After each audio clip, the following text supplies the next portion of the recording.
تبدیلی صورت مقدس لوکا کی انجیل اس کا 9 باب 28 تا 36 آیات تک۔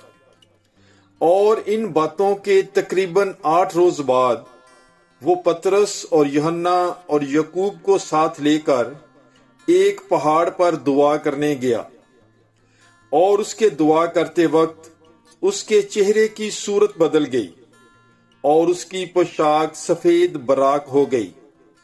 اور دیکھو، 2 آدمی اس سے گفتگو کر رہے تھے۔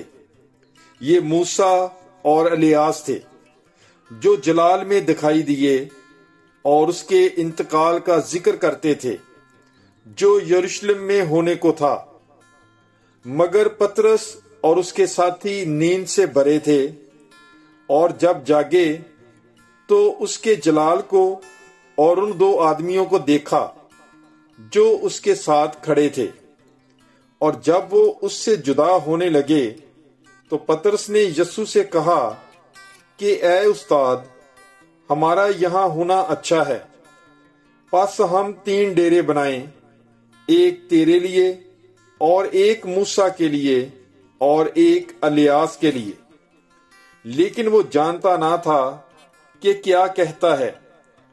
وہ یہ کہہ ہی رہا تھا کہ بادل آیا اور ان پر سایہ کیا، اور ان کے بادل میں داخل ہونے پر وہ ڈر گئے۔ اور بادل میں سے ایک آواز آئی کہ یہ میرا بیٹا ہے المقبول، تم اس کی سنو۔ اور آواز آتے ہی یسوع اکیلا پایا گیا، اور وہ چپ رہے، اور انہوں نے جو کچھ دیکھا تھا ان دنوں میں کسی سے کچھ نہ کہا۔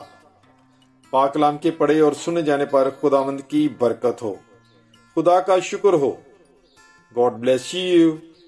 Bible is life.